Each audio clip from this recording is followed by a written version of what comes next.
నాయుడుపేట మున్సిపాలిటీని అనేక విధాల అభివృద్ధి చేసే విధంగా అవసరమైన చర్యలు చేపడుతున్నట్లు మున్సిపల్ చైర్పర్సన్ కటకం దీపిక అన్నారు. నాయుడుపేటలోని అంబేద్కర్ భవనంలో చైర్పర్సన్ కటకం దీపిక అధ్యక్షతన కమిషనర్ షేక్ ఫజలుల్లా ఆధ్వర్యంలో మున్సిపల్ కౌన్సిల్ సమావేశం నిర్వహించారు. ఈ సందర్భంగా 18 అంశాలతో కూడిన అజెండాను కౌన్సిల్ సభ్యులకు చదివి వినిపించారు. అనంతరం పలువురు కౌన్సిలర్లు వివిధ సమస్యలను కౌన్సిల్ దృష్టికి తీసుకువచ్చి వాటిని పరిష్కరించేలా చర్యలు చేపట్టాలన్నారు. ఈ సందర్భంగా మున్సిపల్ చైర్పర్సన్ కటకం దీపికతో మాట్లాడుతూ నాయుడుపేట మున్సిపాలిటీని అన్ని వార్డులను అభివృద్ధి చేసే విధంగా అవసరమైన చర్యలు చేపడుతున్నట్టు తెలియజేశారు. కౌన్సిల్ సభ్యులు తెలియజేసిన సమస్యలను చర్చించి తగు చర్యలు చేపడతామని తెలిపారు.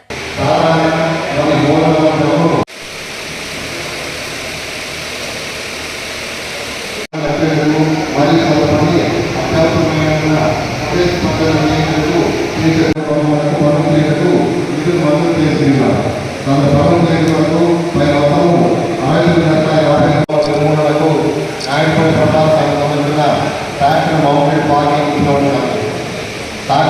పార్కింగ్ పట్టణంలోని ప్రధాన వీధుల వరకు పార్కింగ్ చేస్తున్నారు. కాలనీలను మరియు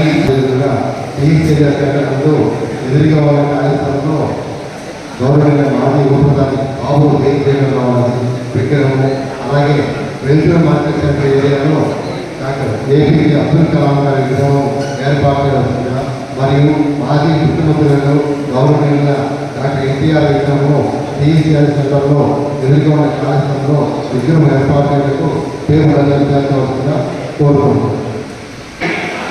ఎక్కడైనా కానీ స్థలం కేటాయించడం అంటే మున్సిపాలిటీ యొక్క బాధ్యత.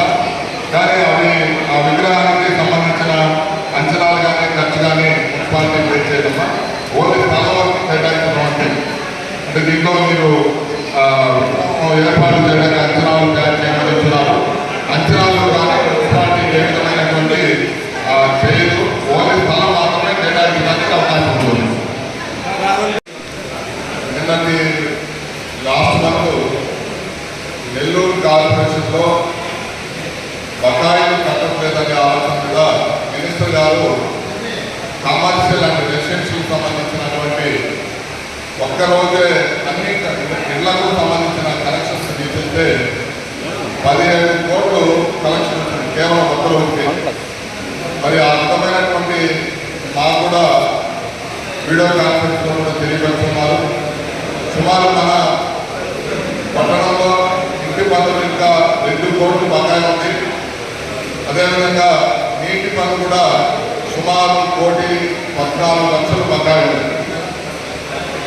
మరి ఉన్నది సమయం చాలా తక్కువ. మార్చి 31 మనం ఫైనాన్షియల్ క్లోజ్ అయిపోతుంది కాబట్టి మరి వసూలు కావాల్సినటువంటిది చాలా ఎక్కువగా ఉంది. మరి మేము కొన్ని కఠినమైనటువంటి చర్యలు తీసుకోవాల్సినటువంటి ఆవశ్యకత ఎంతైనా ఉంది. గౌరవ సభ్యులందరూ కూడా మేము రిక్వెస్ట్ చేస్తున్నాం. ఎవరైనా మిమ్మల్ని అడిగినప్పుడు వాళ్ళకి కంపల్సరీ పదనాలకు కట్టాలి. మాకు సహకరించవలసిందిగా కోరుతున్నాం.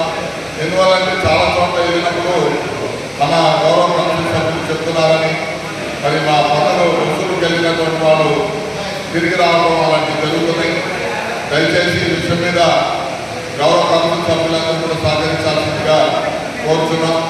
అదేవిధంగా మరి P4 సర్వే అనేది రాష్ట్ర ప్రభుత్వం ప్రతి ఇంటికి కూడా వెళ్ళి ఈ P4 సర్వే జరగడం జరుగుతుంది. వీటికి ప్రభుత్వం ఒక సర్వే చేసిన తర్వాత దారిద్ర్య రేఖకు దిగువన ఉన్నటువంటి బీపీఎల్ ఫ్యామిలీకి వాళ్ళకి ఒక పద్ధతి ప్రకారము ఈ P4 సర్వే ద్వారా వాళ్ళకి ఆర్థికమైనటువంటి సహాయం చేయడానికి సర్వే నిర్వహించడం జరుగుతుంది. ఆల్రెడీ మనం 60% చేస్తున్నాము. మిగతా వాళ్ళు కూడా సర్వే కంప్లీట్ ఈ నెల 23వ తారీఖుకి కంప్లీట్ చేయవలసి ఉంది. కాబట్టి మీరందరూ కూడా P4 సర్వేకి వచ్చినప్పుడు సర్వేలో సమాచారం ఇవ్వాల్సిందిగా కోరుతున్నాం. Thank you. జగజ్జీవరావు గారి కూడా పెట్టాలి. ఎందుకంటే ఆ సామాజిక వర్గానికి సంబంధించిన ఆ యొక్క భారతదేశానికి భారతరత్న పొందిన వ్యక్తి జగజ్జీవరావు గారు.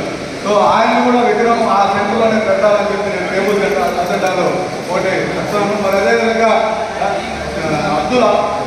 అబ్దుల్ కలాం గారి విగ్రహం మసీద్ సెంటర్లో కూడా ఒకటి పెట్టాలని చెప్పి నేను కూడా టేబుల్ అజెండాలో మీకు ఇవ్వడం ఇస్తాను. దాన్ని కూడా పెట్టాల్సిందిగా కోరుకుంటాను. అది మామూలుగా అయితే మనం స్థలాలు కేటాయించవచ్చు, డబ్బులు మాత్రం వాళ్ళు దాన్ని డొనేషన్ రూపంలో వాళ్ళు చేసుకుని పెట్టుకోవాలి. అది మున్సిపాలిటీ సంబంధించి అయితే ఉండదు నాకు తెలిసిన సంవత్సరంలో కూడా నేను ఇవ్వడం జరుగుతుంది. సో దాన్ని కూడా ఆ పరిశ్రమలో విగ్రహాలు పెట్టుకోవచ్చు. దానికి కూడా అక్కడ అవగాహన కల్పిస్తే బాగుంటుంది. మతాలు పెట్టుకొని చేస్తూ వస్తూ ఉంటుంది. దయచేసి అక్కడ కూడా మన కోరిక అక్కడ కూడా స్థలం పెట్టాల్సిందిగా ఆలోచిస్తుంది. 24 సంవత్సరంలో కౌన్సిలింగ్లో సిఆర్ తీసుకున్నాము బసవశంకర విగ్రహానికి. సో ఇప్పుడు కూడా మనం ఖర్చులు మేమే పెట్టుకుంటాము. విగ్రహానికి ఓకే చేయవలసిందిగా ప్రార్థిస్తున్నాము. విగ్రహం అందరికీ ధన్యవాదాలు తెలియజేసుకుంటూ ఈరోజు నిర్వహించిన బడ్జెట్ సమావేశాన్ని అందరూ కౌన్సిల్ కూడా ఆమోదించడం జరిగింది. అలాగే సాధారణ సమావేశం కూడా జరగడం జరిగింది. అందులో మీరు చెప్పిన సలహాలన్నింటినీ తీసుకొని ఇంకా ముందుకు వెళ్ళేదానికి మీ అందరి ఆలోచనతో ముందుకెళ్ళేదానికి కూడా ప్రయత్నం చేస్తాము.